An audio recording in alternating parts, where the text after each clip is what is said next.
You're listening to an Airwave Media Podcast.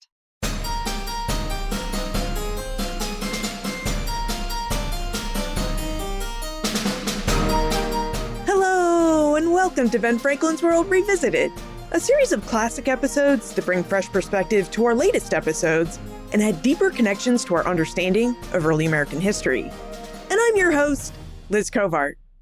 Throughout the American Revolution, voices of protest echoed across colonial British America, from town meetings and newspaper columns to rural courthouses and backcountry farms.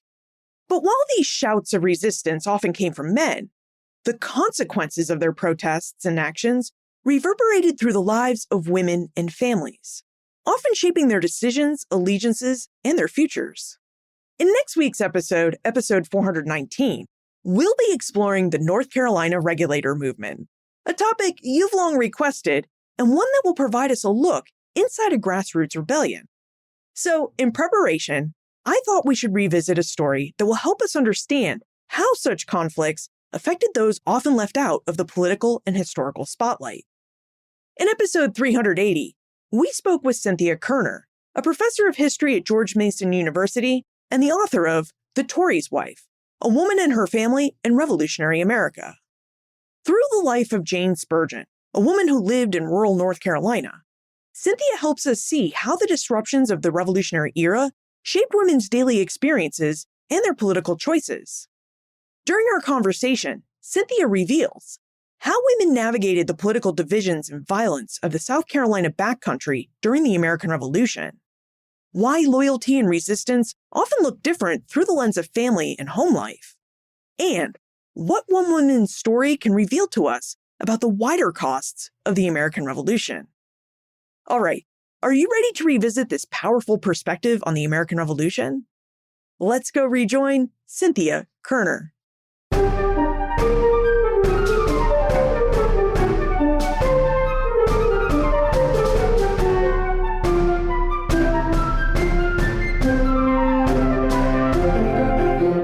Our guest is a historian who specializes in early America, women and gender, and early Southern history.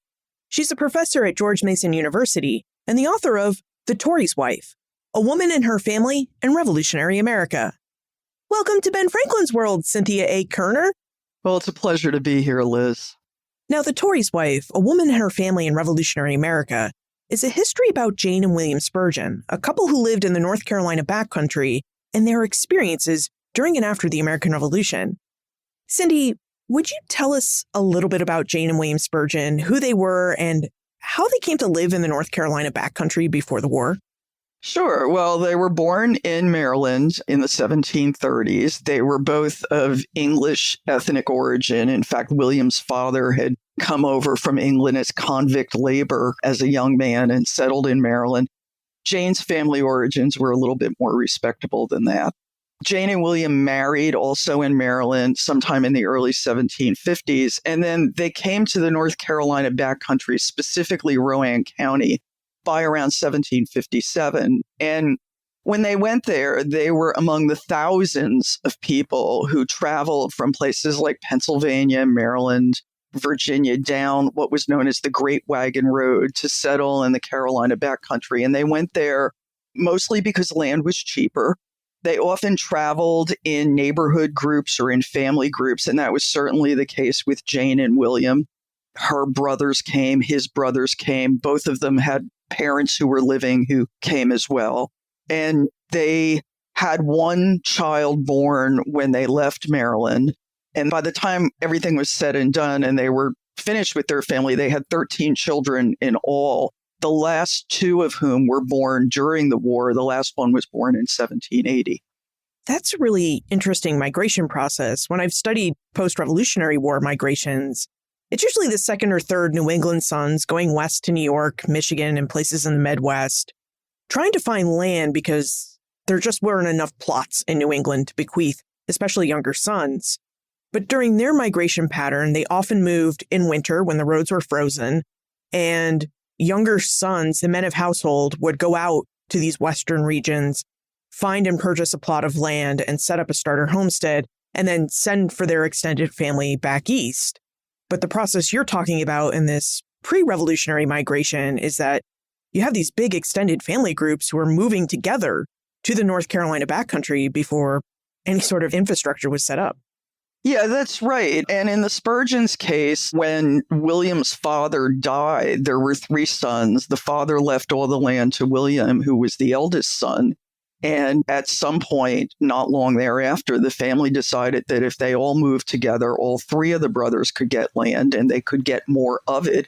William ended up with 3 times as much land in North Carolina that he had in Virginia. I mean, the problem was, of course, that it was land that needed to be cleared. So there's a lot of, labor investment on the front end. But I think that that's one of the reasons why people might have traveled in family groups, because they would work together to clear the land.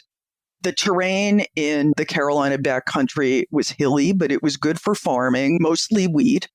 And as many of your listeners probably know, wheat was a really important cash crop in the 18th century. And that's what these people had grown in places like Pennsylvania and Maryland. And they came to North Carolina and to South Carolina to do kind of the same sort of agriculture. So these aren't people who are settling in the East and growing things like rice and tobacco. They're settling in what today would be called the Piedmont region, and they're growing grain at this point for the most part. Speaking of these backcountry farms, how are they structured?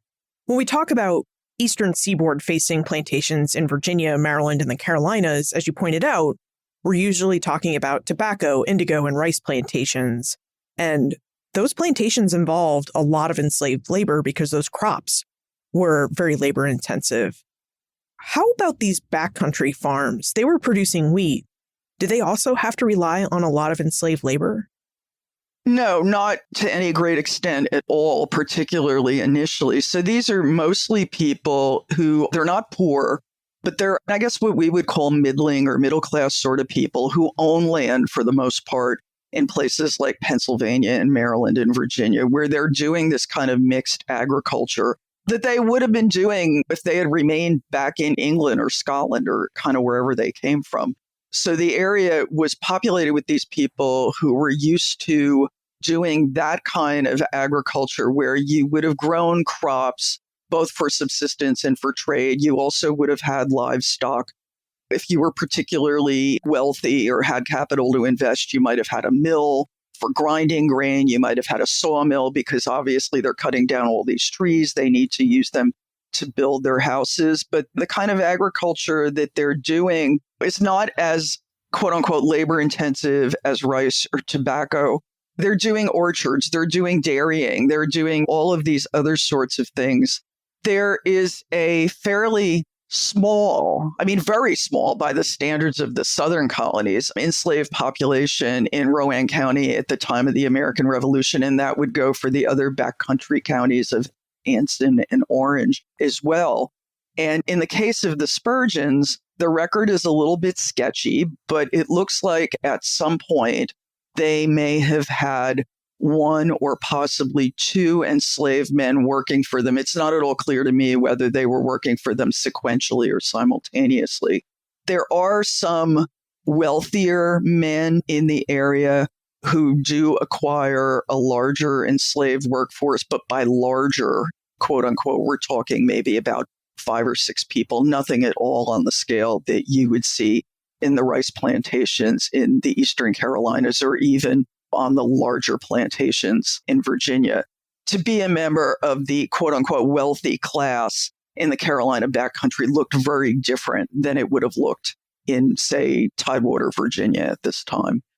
So it sounds like the North Carolina backcountry was a place where we would have found a mixture of colonial Americans, people born in British North America, as well as recent immigrants.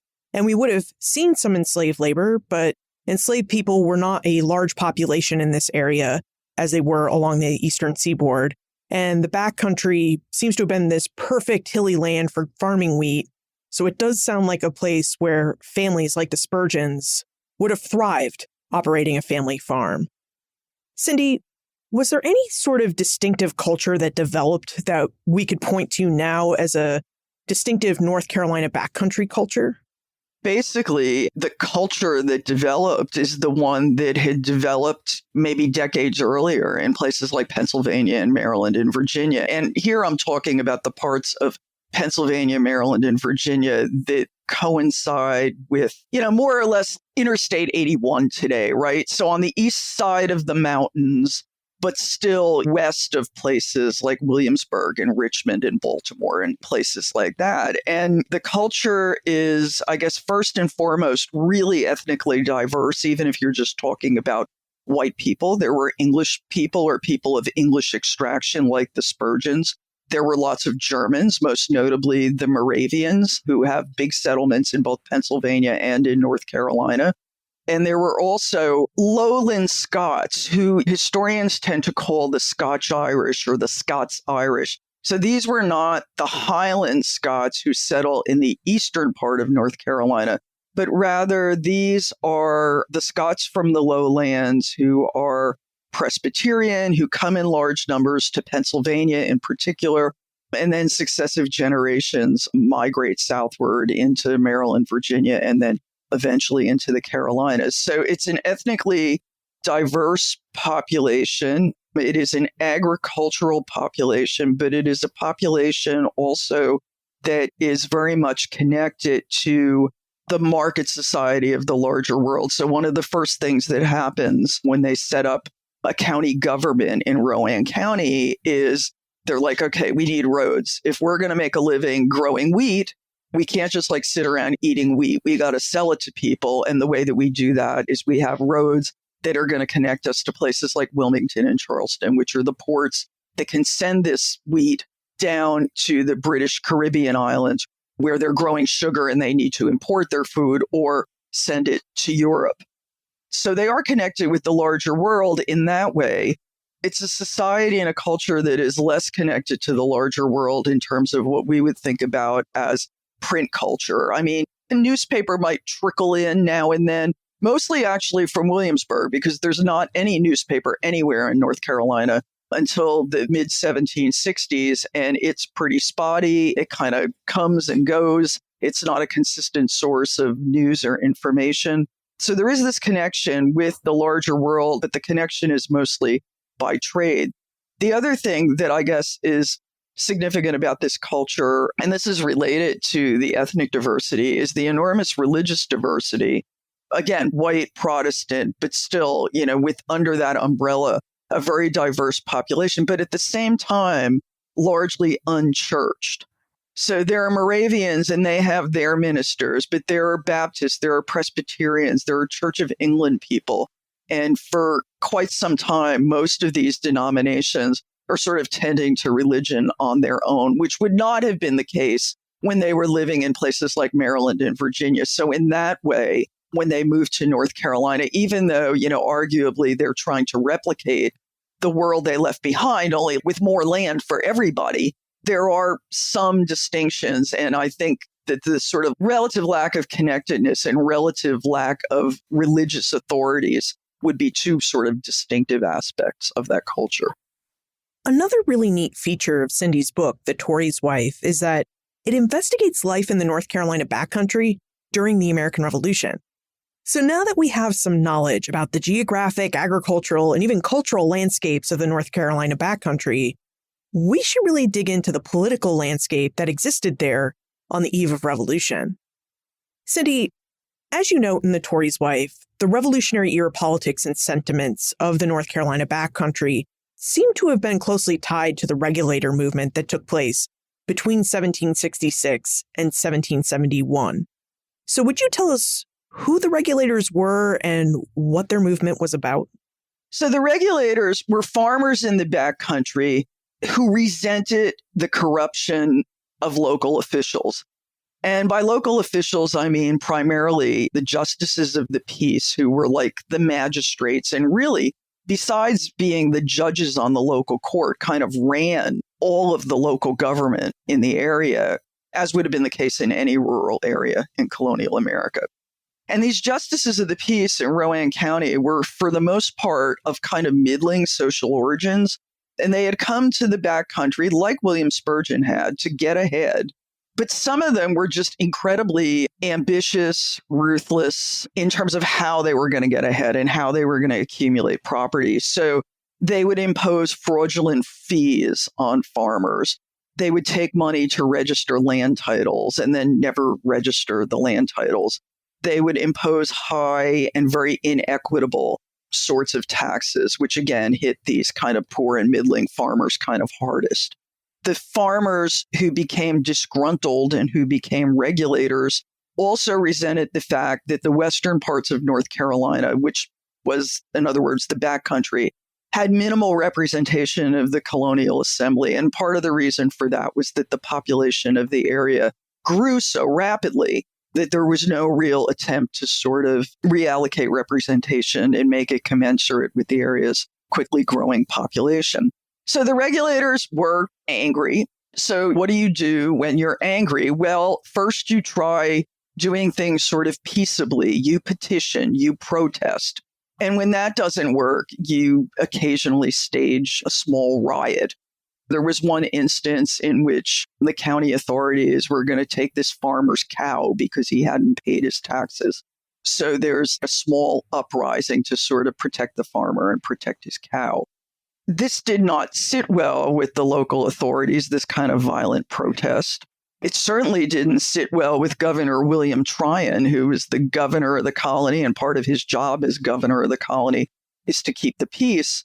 So what Tryon does is he calls out the colonial militia, both locally and from other parts in North Carolina, to sort of turn out to suppress the regulators. And what happens is there is a battle at Alamance. It's called the Battle of Alamance in 1771, and the regulators are suppressed by the colonial militia, and several of them are actually tried and found guilty and executed as a result of that.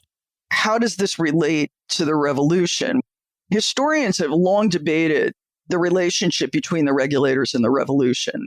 And in fact, a lot of people say that, oh, well, the regulators were super mad at the governor, and therefore, of course, they're going to support the revolution. You know, the problem with that is that it's not really true.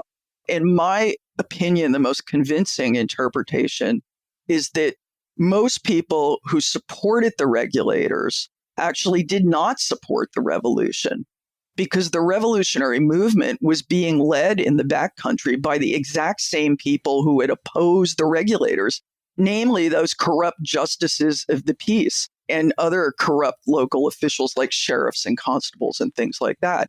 And I came to this conclusion actually through my very sort of specific study of the Spurgins and of Rowan County in particular.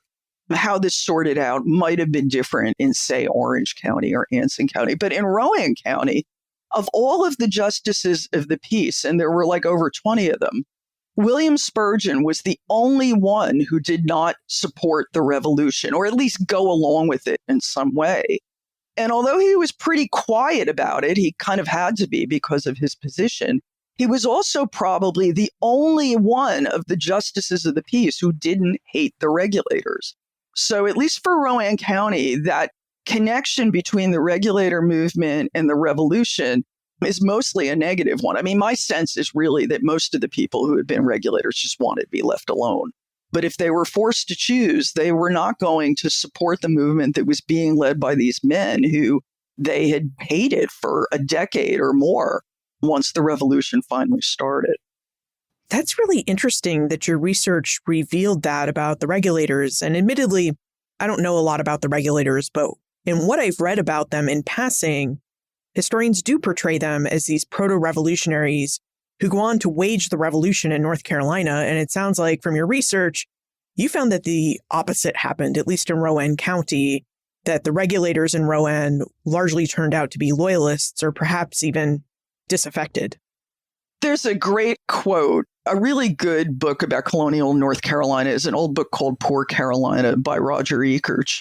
And he's got a quote in that book that he gets from John Adams, like the John Adams, who obviously knows a fair amount about revolutionary politics. And John Adams is hanging out in the Continental Congress with like all the people who were there, some of whom are from North Carolina. And in 1775 or 1776, John Adams comes to the conclusion that North Carolina was the only one of the colonies in which ordinary people were unlikely to support the revolutionary movement, and it's because of the regulation.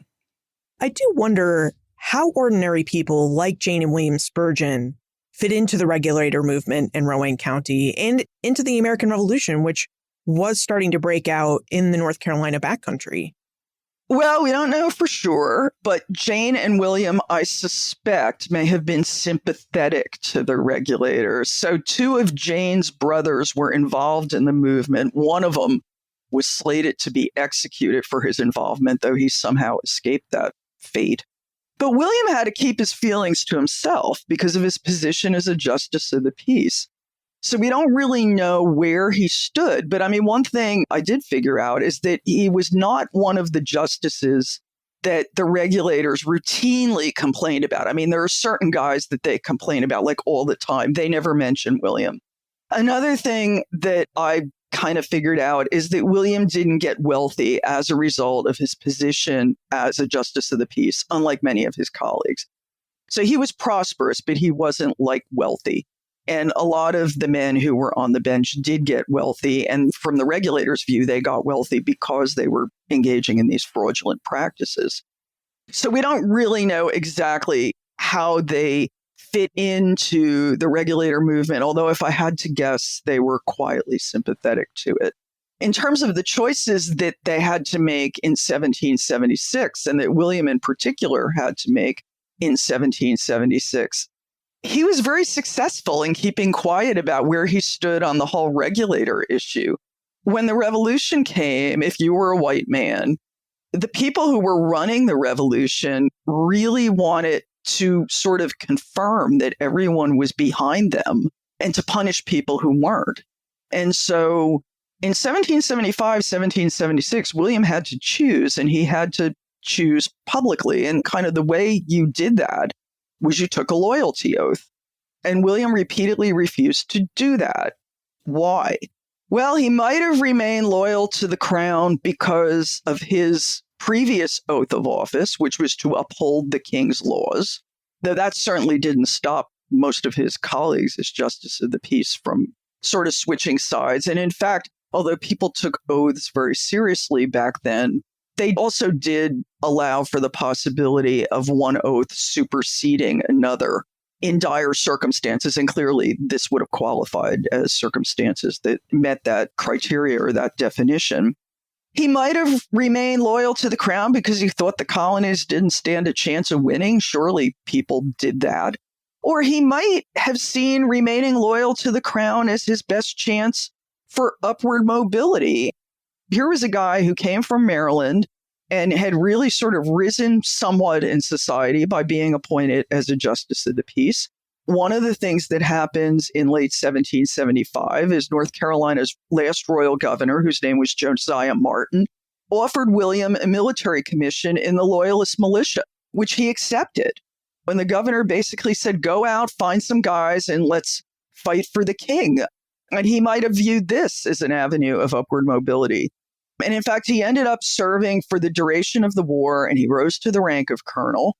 So I think for most people, making these political choices was probably a combination of sort of principle and kind of what's going to be the best for me and my family. Although in this case, at least eventually, Jane really disagreed with the choices that he made.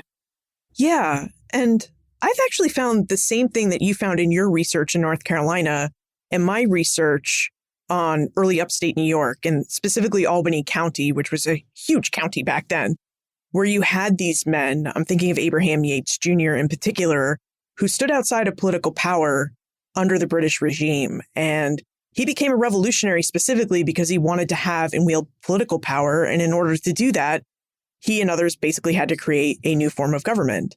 And then, of course, you had people who made decisions to remain loyal, like Abraham Cuyler, the last appointed mayor of colonial Albany, because he already had political power and he saw himself as advancing his place within the empire, where he'd have even more political power if he stayed the course and remained loyal.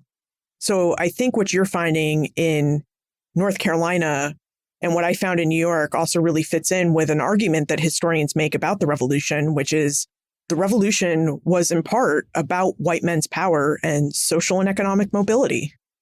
I think that's true. I love the idea of writing about obscure people who are not already sort of part of our story or our meta-narrative of the American Revolution. But of course, one of the downsides of this is that it's even harder to know what these people were thinking, right? Because we don't have letters, we don't have diaries, we don't have anything like that. We have a couple of documents for William, a couple of documents for Jane, and we don't really know why he made the choice that he did.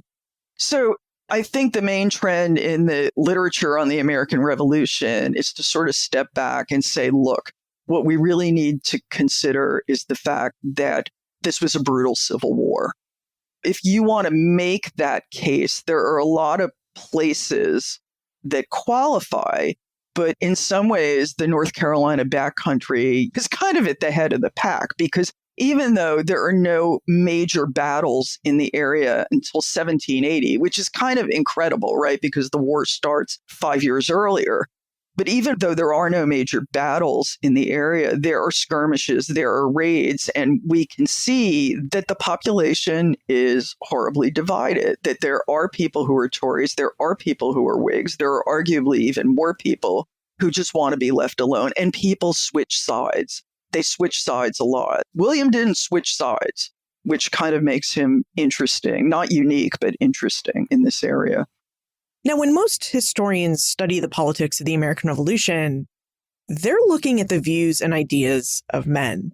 And Cindy, one of the great aspects of your book, The Tory's Wife, is that you're not most historians, and you look at the political ideas of Jane Spurgin and her thoughts about the American Revolution. So would you tell us about Jane Spurgin's view on the revolution and about any political ideas that you may have found? Yeah, we mostly know about her political ideas because when the war was over and done with, she was pretty angry for reasons we can get into. I think most historians study the views of men mostly because those views are so well documented, comparatively speaking. Even if we're not talking about someone like Jefferson or Hamilton, who left behind these huge collections of letters and even published material where they write about their political views. The revolutionary committees, as I said, forced all white men to take loyalty oaths. So even if we don't have documents from these kind of obscure white men, we at least knew where they stood. Women didn't have to go on record with their political views in that way because the authorities either assumed that women didn't know or didn't care about politics, or they assumed that if women did care, they would simply agree with their husbands, or I guess if they weren't married, they would agree with their fathers or brothers or whatever, but that men were doing the leading and women, if anything, would be doing the following. So at least until relatively recently, when people wanted to talk about women and politics in the American Revolution, Abigail Adams was their go-to lady. And the reason for that is obvious, right? Abigail Adams became the representative of female patriotism because she wrote so many letters to her husband, John, who was away from home. If John and Abigail had lived together during the American Revolution, Abigail Adams would probably be a historical nobody because we wouldn't have the letters. So for less famous women or women who lived with their husbands, it's even harder to get at their political voices. And that's why I would make an argument that legislative petitions are a really good way to begin that process. I'm not the first person to make this argument, but, I will say that I know about Jane because she submitted 3 petitions to the North Carolina legislature after the war was over. And I know about Jane because people who submit petitions generally do so because they're dissatisfied, angry. You don't petition, you don't ask for favors if you're like comfy and everything is wonderful and cool and so forth. When you submit a petition and you ask for favors or compensation or consideration or whatever, you have to articulate a reason why you are deserving of that consideration on the part of the legislature. So these documents are a good way to get at the sort of sense of political identity of ordinary women, most of whom, I have to say, don't give us a lot to go on. They're smart enough to realize that if they're asking for assistance they are much better off telling the legislatures, oh, I'm a poor, frail, weak woman with like 15 children and you got to help me. One of the reasons why I was so drawn to Jane is she doesn't do that. I mean, she does. She says, look, I've got all these kids. I need your help. But she also articulates a kind of view of which she understands the new revolutionary political system to be and her place in it. So I would say that it's not that historians aren't interested in women. I think historians are. And in fact, a much better place to look for women is actually in the post-revolutionary period, where people like Jane are petitioning to tie up the loose ends of the revolution, where you have this kind of explosion of print culture that includes like more magazines and newspapers than ever before, and where people actually write about, well, okay, what does the revolution mean for women? Where women begin to write about what does the revolution mean for women. The petitions are a really good way to get at the experiences and the political views of women who, in some cases, aren't even literate, because they'll dictate their issues, their problems orally to a clerk or to a scribe, and then they may or may not be able to sign their names. They're just a treasure trove of interesting stories. And I think a lot of us who are interested in history are kind of in it for the stories. Well, we know women are smart and savvy. So did you happen to find any information that would lead you to suspect that women like Jane Spurgin found opportunities to act on their own and further their own revolutionary political ideas and further their own voices, given that men largely assumed that these women shared the views of their husbands and fathers? Well, I think certainly if the man leaves home, either to serve in Congress or serve in the military, and women are left on their own, they are sort of left to figure out, okay, the British Army is marching through the area. How do I deal with this? How do I protect my farm and my children and so forth and so on? Oh no, now the American army is moving through the area. What do I do? So a lot of these women, particularly in rural areas where they would have been quite isolated from other people who might have been able to assist them in some way, they need to figure out things for themselves. And I'd be willing to bet that in a lot of cases, their political allegiance or professed political allegiance was situational. This is one of the reasons why you have people changing sides during the American Revolution and in a lot of other wars as well. If you're just kind of sitting there saying, yeah, I think the revolution is a cool thing, I'm for it, and then the British troops show up with their guns and everything and threaten all kinds of horrible things, it's like, God save the king, I'll go along with that. So I think that's part of it. I think that for a woman like Jane, who clearly decides at some point that, okay, he's a Tory, but I'm a Whig, and I am going to invite Nathaniel Greene to my house, and I am going to volunteer one of our sons to be his scout. That can signify one of many things. It can signify, really, on her part, the fact that, oh my God, my husband's a Tory, and therefore the Whigs are messing with me. They're bothering me. What a great way to sort of safeguard my farm and my family by having Nathaniel Greene stay with me. That's pretty airtight. No Whigs are going to attack you if Nathaniel Greene is staying at your house. No Tories are going to attack you because William is a major or a colonel by this point in the Tory militia. In fact, people have asked me, how do you know that she just wasn't doing that she wasn't switching sides to serve her own interest and those of her family? And I would have various pieces of circumstantial evidence to support my view that at least by 1781, when she welcomes Nathaniel Greene to her house, she is very much a supporter of the revolution. The first piece of evidence comes from the mid-19th century history, written by this guy named E.W. Carruthers. Really interesting man. He's writing in the 1850s, and he is an anti-slavery clergyman in North Carolina, which probably wasn't an easy thing to be in the 1850s. But he decided that he was from Rowan County and he wanted to write local histories about the revolution. And the way he did it was what we would today call oral history. So he basically goes around the county and talks to all the old people he can find and say, what do you remember about the revolution? Because government records, whether they're state or federal records or the archives of famous wealthy dead people, clearly aren't going to get at the kind of social history that E.W. Carruthers is interested in writing. And people tell him that William Spurgin was a big Tory and his wife was a big Whig, like a big supporter of the revolution. So there's that sort of historical memory, oral history. Carruthers would have called them reminiscences. The other piece of evidence that I would present were comparing the language of the petitions that Jane presents after the revolution and the ones that William presents to the royal governor of Upper Canada, where he eventually ends up living. And they suggest a really different political worldview.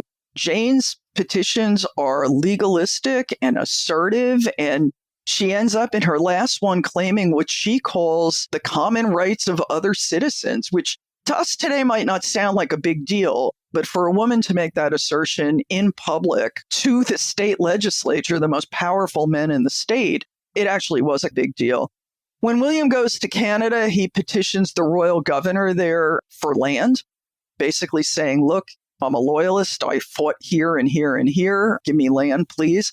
It's this very sort of servile, Your Excellency, I beg you. I mean, he clearly still has that idea that the monarchy matters, that the empire matters, that there is a hierarchy. And although I'm sure he sees himself as above a lot of people in that hierarchy, he very much sees himself as being below the governor and below certainly the king as well. Well, you've certainly mentioned a lot of different details that help us try and understand what the War for Independence was like in the North Carolina backcountry. We have William, who went out to fight for his own political views and to fight for his king.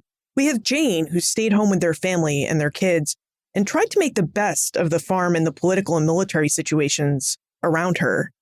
Right now, we need to take a moment to talk about our episode sponsor. And then, Cindy, I wonder if you would tell us more about Jane Spurgin and how she experienced the War for Independence as a single woman living in the backcountry.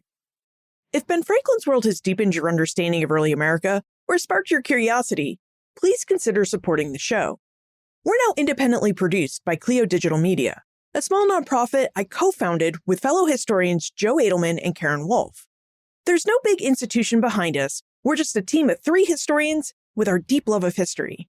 Your donation is tax deductible and directly supports creation of new episodes, expert conversations, and the kind of trustworthy history that you value. If every listener gave just $5, we'd be fully funded for the year. So please visit benfranklinsworld.com/donate to make your gift. That's benfranklinsworld.com/donate. Thank you so much for your support and for being a part of our story. Cindy, would you tell us more about Jane Spurgin and how she experienced the War for Independence as it quite literally crossed through her land and her front door? Well, it was tough, and we know this mostly from her petitions, and then again, in the larger sense, about the backcountry from E.W. Carruthers' books, and he wrote 2 of them. Like most places in the United States, there were enormous scarcities of goods of every kind due to the British blockade and the disruption of trade, and also due to military demands for provisions. So the scarcities would have been things that you couldn't buy from other people or other places. But even if you had a farm that was incredibly productive in terms of grain, in terms of products from the dairy, from the orchard, from poultry, whatever, the military had huge demands for these commodities. Jane at one point says in one of her petitions that those demands were so intense that sometime her and her children were near starving, which might have been a little bit hyperbole, but maybe not. If you sold provisions to the military, you got paid in near worthless paper currency because, of course, this is the way the United States is running its war. Taxes were incredibly high. I mean, people in colonial America don't really pay much in the way of taxes. That changes like astronomically during the war. And in fact, in North Carolina, at least, if you were a Tory or the family of a Tory, you paid quadruple taxes or you were charged with quadruple taxes as one of the penalties of your not being a supporter of the revolution. And even though Jane, as we know, was a supporter of the revolution, the property was William's. William was the one on the tax list, so she was required to pay quadruple taxes. And apparently that was just impossible for her.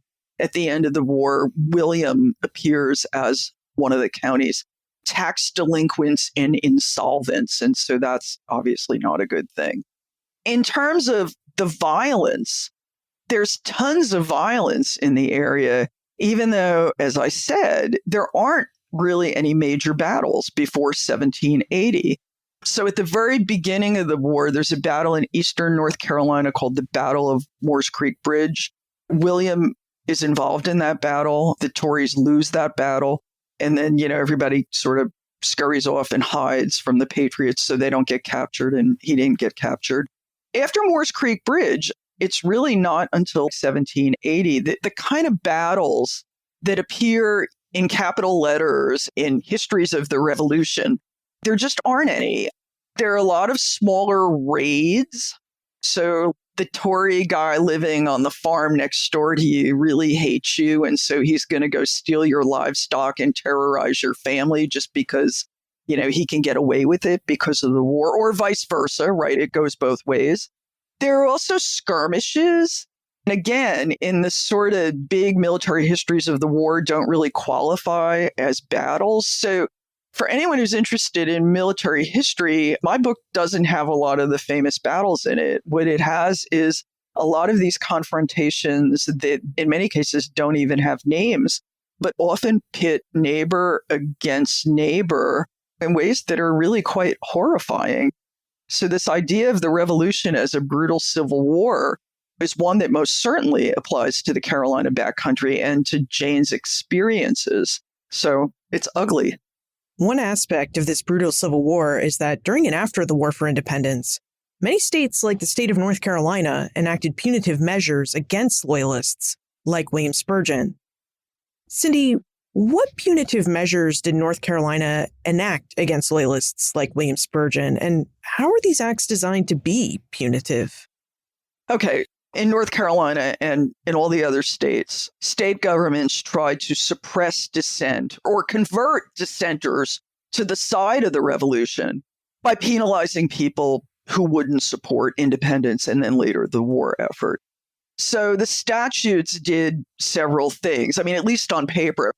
One of the things that I would argue is that it's really important to know what the laws say, but that it's really important to look at the people affected by them, because very often these laws weren't enforced for various reasons. So the laws, number one, banished people. In other words, kicked them out. If you are not a supporter of the revolution, you need to leave North Carolina within X amount of time. Confiscated their property and had provisions saying that not only would the property be confiscated by the state, but then it would be sold to help finance the war. The confiscation statutes are interesting because they usually had the provision that if the man left and the wife stayed behind, 1/3 of the property would be preserved for her use, which kind of echoes the common law of marriage, the English common law of marriage, which was used in colonial America and in post-revolutionary America, which said that ordinarily when a man died, his widow got the use of 1/3 of his property. So that's being preserved in these anti-Tory laws. So it's really three things: banishment, confiscation of property, and the sale of that property. One of the really interesting things is that William Spurgin, although nobody has ever heard of him today, even in North Carolina, well, until they read my book, is that he was actually an incredibly notorious Tory. So these anti-Tory laws, they would sketch out the general provisions of the law, and then they would have a list basically saying, and these are the guys that we specifically really, really, really want to punish. And William is on all of those lists. He is one of 3 men from Rowan County who is consistently on all of those lists. And the list included maybe a total of 60 men in each case. So we're talking royal governors, judges of the Supreme Court, all of these really important people. And William makes the list. Yet, he's banished in 1777. He actually stays in North Carolina until 1790. His property is confiscated again in 1777, but yet the state never actually acted on the confiscation. He loses his property, but not to the state. He loses his property to creditors who go to court to sue him. And it's not because he's got debts. That doesn't make him a poor man. Other people probably owed money to him as well. But because he was an outlaw, he could not go to court and sue the people who owed him money. So his creditors could make him pay up. He couldn't make the people who owed him money pay up. And so these creditors got his land instead.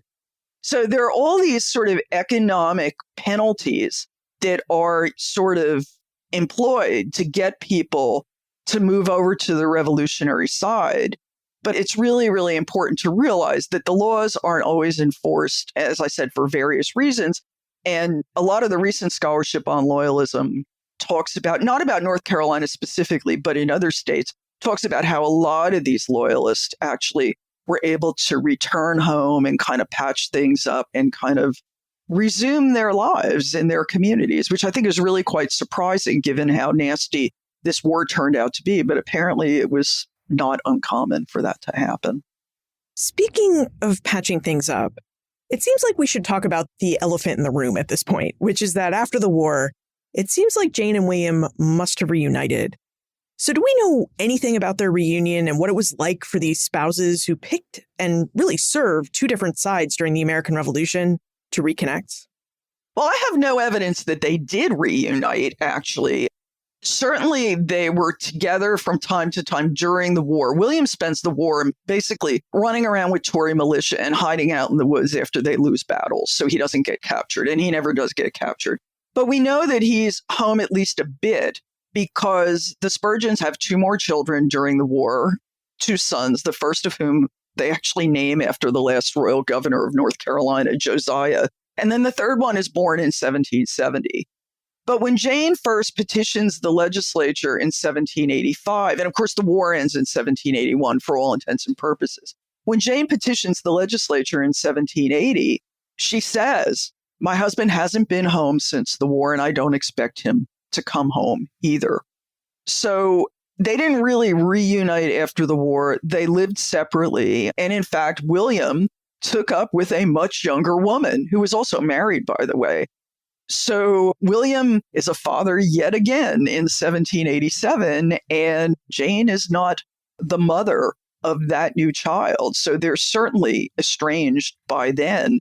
And we don't know exactly what happened in the kind of interim period. And I guess more importantly, we can't really know if politics drove them apart.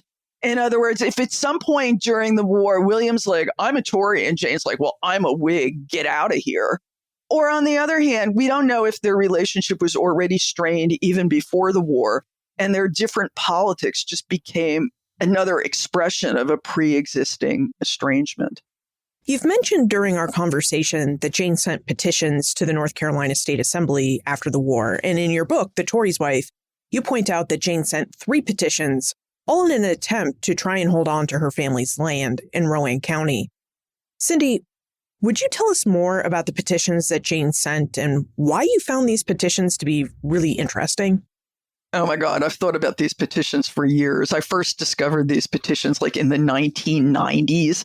And they really stood out from all the others that I was reading because she is not saying, "I'm a frail, weak woman with 13 children. Please help me. Otherwise, I'll perish and die." She's actually making an argument eventually for her rights as a citizen and for her membership in this political community that is the state of North Carolina.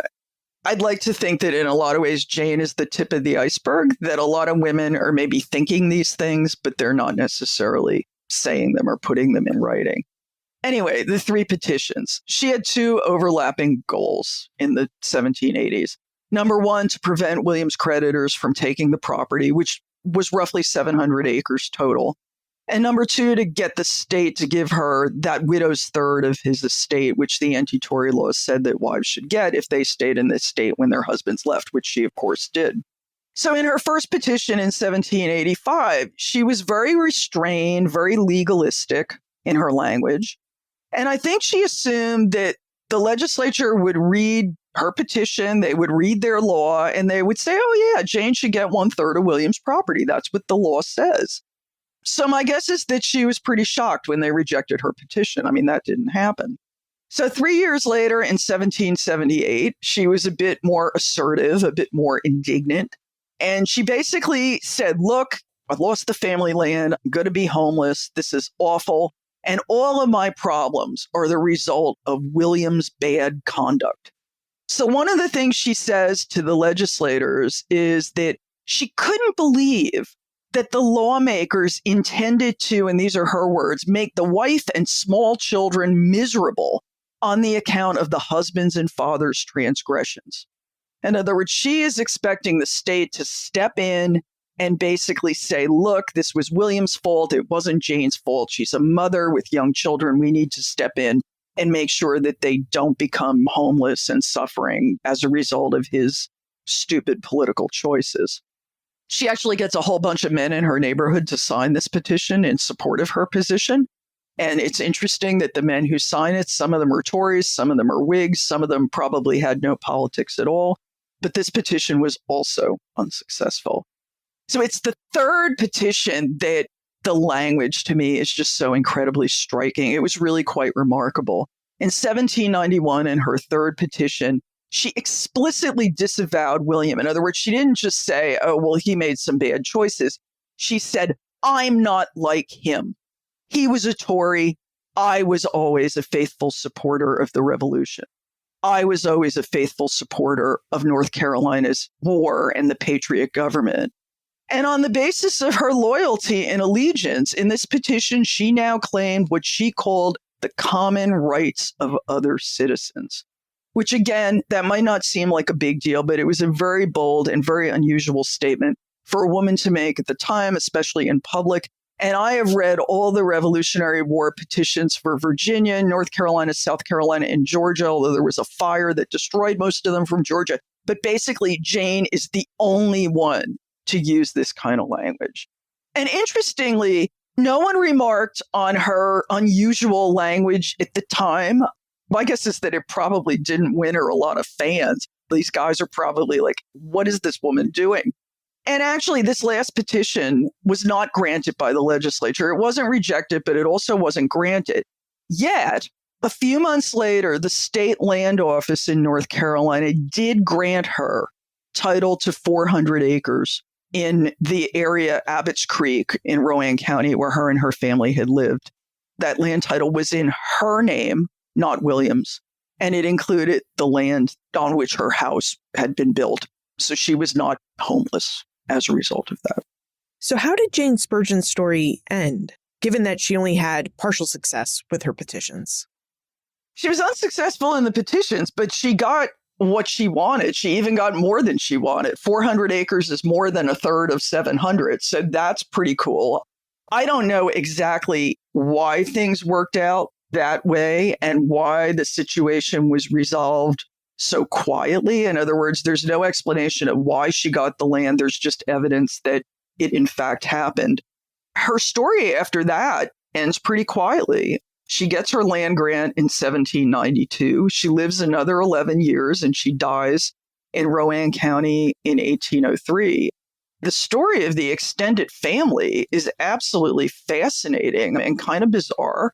So William goes off to Canada with his new woman, Anne. They had 4 children together and they lived in Canada as man and wife. And when William died in 1806, Anne and her sons by William, migrated south and settled in southeastern Indiana. By then, most of William and Jane's sons had left North Carolina and they had settled in exactly the same area. And not long after that, Anne's estranged husband, Solomon, in other words, the guy she left for William, also settled in southeastern Indiana with his new woman, whose name was Amy. That's all we know about her, and his and Anne's 4 sons. So there are basically 3 different sets of sons who either had Anne or William as a parent, all living in close proximity to each other, which is super weird. That is very weird. And it seems like such a strange coincidence. I don't think it's a coincidence. You started out talking about people migrating after the revolution and going to places like Ohio or wherever.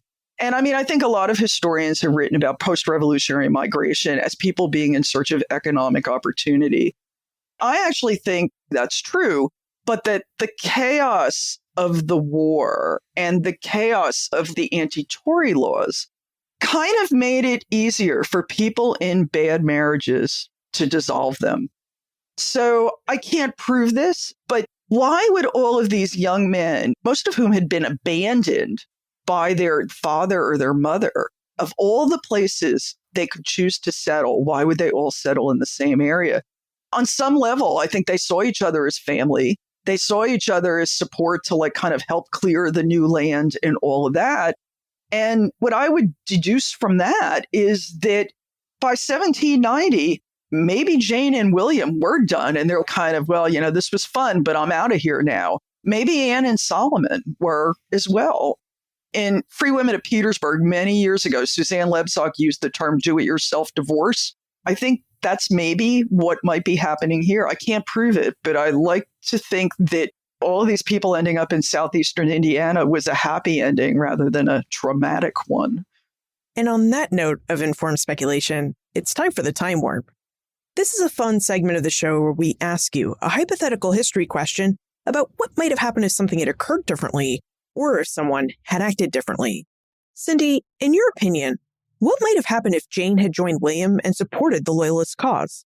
Do you think her life and marriage to William would have turned out differently? Well, there are two possibilities, I guess. Either William would have come home after the war and tried to quietly reintegrate himself back into his community, which, as I said, was more common than you might think. Alternatively, Jane and William would have left together for Canada or somewhere else in Great Britain or its empire. I mean, we now know that after the revolution, there is this kind of loyalist diaspora where people end up in all sorts of places. So I guess that would have been a possibility. But from my perspective, as someone who wrote this book with very limited sources, the really important thing that would have happened had Jane and William both been loyalists and had they stayed together is that Jane never would have submitted those petitions. And since they were the only documents that she ever generated and the only evidence of her voice, without those petitions, my book couldn't have happened. And I wouldn't be talking to you and you wouldn't have asked that question. So that to me is the really important thing that would have happened. We wouldn't know about her. There would be no reason for us to know about her. Yeah, we would have lost Jane Spurgin's voice. We would have, indeed. So, Cindy, now that you've written this history about the Spurgins and the revolution in the North Carolina backcountry, which sounded like it was a long time in coming, what aspect of history are you researching and writing about now? Two, one of which may be of interest to your listeners, the other one probably not so much. So the one that is an early American project, when George Washington was on his way to New York City to officially take up the presidency in 1789, he did this sort of progress from Mount Vernon to New York. And one of the stops was in Trenton, New Jersey. And a lot of your listeners may have seen the Courier and Ives print and other prints of George Washington and the ladies of Trenton. If they haven't seen it, they can Google it and find it. It's really easy to find. What I'm writing is a sort of collective biography of the ladies of Trenton, and also the way this particular event has been portrayed in visual culture over time, right up to the 20th century, and also the historical memory surrounding the event of that reception.